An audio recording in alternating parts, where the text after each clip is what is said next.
Assalamualaikum warahmatullahi wabarakatuh.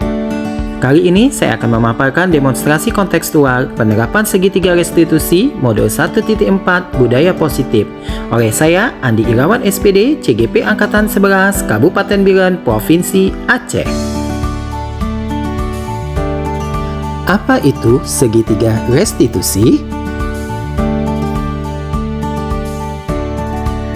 Segitiga restitusi adalah proses menciptakan kondisi bagi peserta didik untuk memperbaiki kesalahan mereka, sehingga mereka bisa kembali pada kelompok mereka dengan karakter yang lebih kuat. Gosen 2004. Langkah-langkah pada segitiga restitusi ada 3, yaitu yang pertama adalah menstabilkan identitas. Selanjutnya, yang kedua, validasi tindakan yang salah. Dan yang ketiga, menanyakan keyakinan. Pertama, menstabilkan identitas. Dilakukan berdasarkan prinsip membuat kesalahan adalah bagian dari proses pembelajaran yang nantinya akan menggeser identitas gagal ke identitas sukses.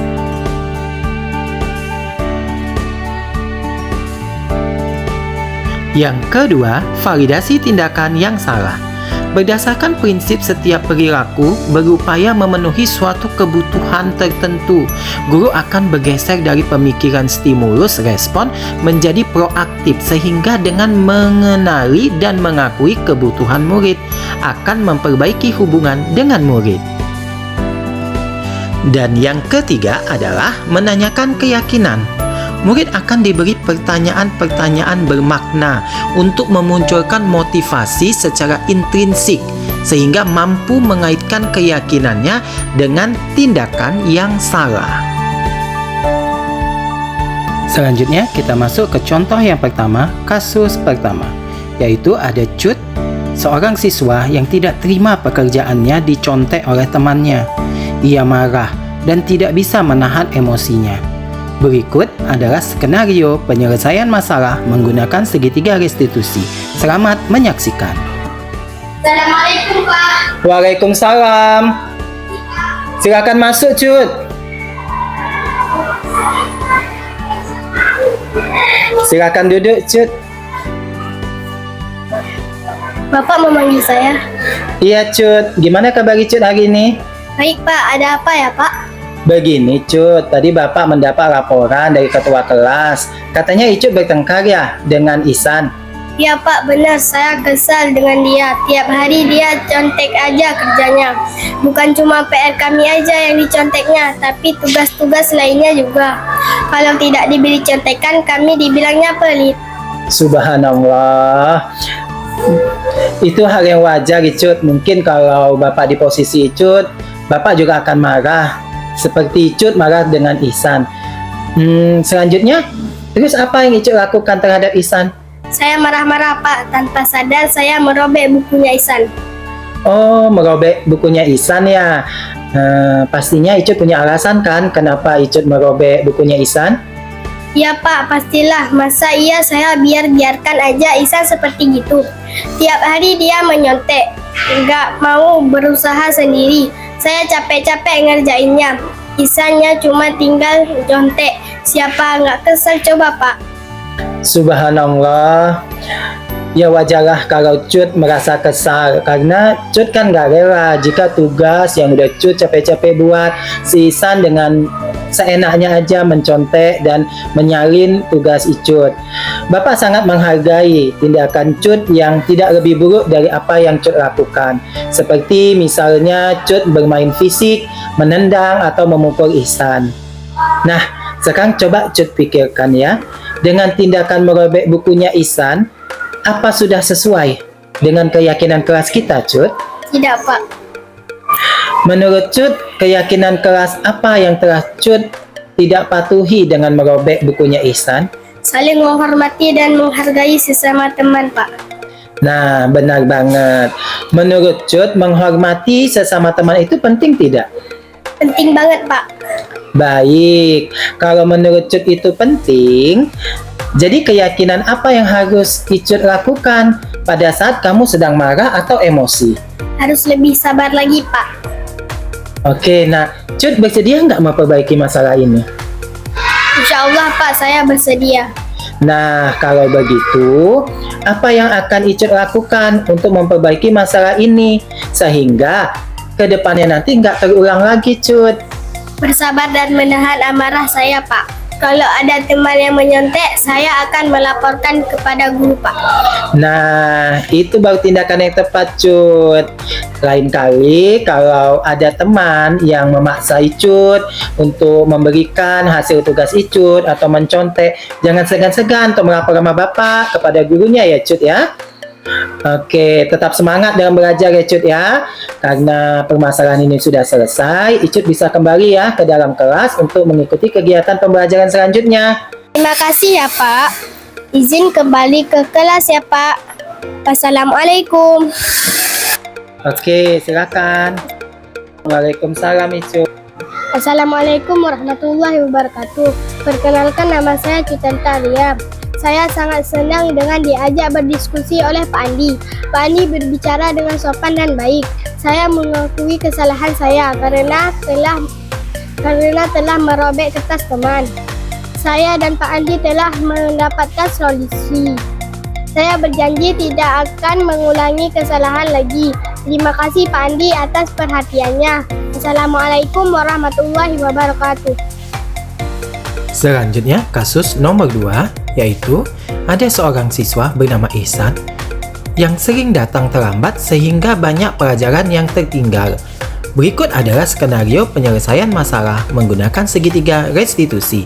Selamat menyaksikan. Assalamualaikum. Waalaikumsalam. Silakan duduk, Ihsan. Bapak manggil saya. Iya, Ihsan. Saya dapat laporan dari guru piket. Katanya kamu akhir-akhir ini sering terlambat ya, Ihsan? Iya, Pak. Seingat Ihsan, sudah berapa kali Ihsan datang terlambat ke sekolah? Seingat saya sudah ada 6 kali, Pak. Oh, 6 kali ya. Ya, Pak. Menurut Ihsan, terlambat datang ke sekolah itu sehingga tidak mengikuti pembiasaan pagi dan tidak mengikuti jam pembelajaran pertama, itu kesalahan bukan? Iya, Pak. Baik, Ihsan. Berbuat kesalahan itu hal yang manusiawi banget kok. Setiap orang pasti melakukan kesalahan. Nah, sekarang yang terpenting, kita bisa belajar dari kesalahan yang telah kita perbuat. Dan tentunya berusaha untuk memperbaikinya. Ihsan setuju? Iya, Pak. Setuju. Ihsan, kalau setuju, gimana kalau kita sama-sama mencari solusinya ya, Ihsan? Iya, Pak. Ihsan, dalam bulan ini Ihsan udah 6 kali datang terlambat. Pasti punya alasan tertentu. Bapak boleh tahu nggak apa sih alasan kenapa Ihsan bisa datang terlambat sampai tidak mengikuti pembiasaan pagi, jam pembelajaran pertama juga tidak dapat diikutin. Kenapa ya, Ihsan, alasannya? Akhir-akhir ini saya sering banget bergadang, Pak, karena main game dengan kawan-kawan, jadi kurang tidur, akhirnya bangun kesiangan. Oh, Ihsan ingat nggak keyakinan kelas yang sudah pernah kita sepakati bersama? Ingat, Pak. Kalau misalnya nih datang terlambat ke sekolah, sudah sesuai belum dengan keyakinan kelas kita? Tidak, Pak. Nah, kalau begitu menurut Ihsan, keyakinan kelas yang mana nih yang telah Ihsan langgar? Disiplin, Pak. Menurut Ihsan, disiplin itu penting nggak untuk diri Ihsan? Penting, Pak, karena dengan disiplin membuat Ihsan bisa datang ke sekolah lebih awal dan lebih menghargai waktu. Betul sekali, Ihsan. Karena menghargai waktu itu sangat penting dan tentunya sangat bermanfaat untuk kita. Sama halnya dengan kita menghargai orang-orang yang ada di lingkungan kita. Tugas-tugas pun tidak menumpuk jadinya kalau kita disiplin.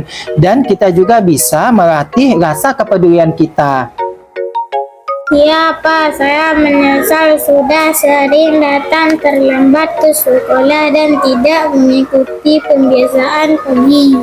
Oke Ihsan, subhanallah, bagus sekali. Tahu nggak Ihsan, sikap meminta maaf ini sudah merupakan sikap yang bagus sekali. Kalau begitu, menurut Ihsan, apa yang akan Ihsan lakukan agar tidak datang terlambat lagi? Saya akan usaha tidur lebih awal, Pak. Tidak main game lagi sampai larut malam, sehingga bisa bangun lebih pagi. Nah, sekarang Ihsan udah mendapatkan solusinya agar supaya Ihsan nggak terlambat lagi di sekolah. Oke, dan setelah ini nanti Bapak akan memanggil orang tua Ihsan ya, agar bisa berbicara dengan mereka sehingga orang tua Ihsan bisa membanguni Ihsan agar Ihsan nggak telat bangun pagi lagi, Nak. Nah, sekarang karena solusinya sudah ditemukan, Ihsan sudah dapat kembali ke kelas ya, dan mengerjakan tugas-tugas yang selama ini terlambat Ihsan selesaikan. Ya, Pak. Sekali lagi saya minta maaf ya, Pak. Izin ke kelas. Sekarang, Assalamualaikum. Waalaikumsalam Ihsan. Assalamualaikum warahmatullahi wabarakatuh. Perkenalkan, nama saya Muhammad Amarisan. Saya diajak oleh Pak Andi untuk berdiskusi karena saya terlambat datang ke sekolah. Saya berjanji tidak akan terlambat ke sekolah. Saya berusaha untuk tidur lebih awal agar saya dapat bangun lebih cepat. Assalamualaikum warahmatullahi wabarakatuh.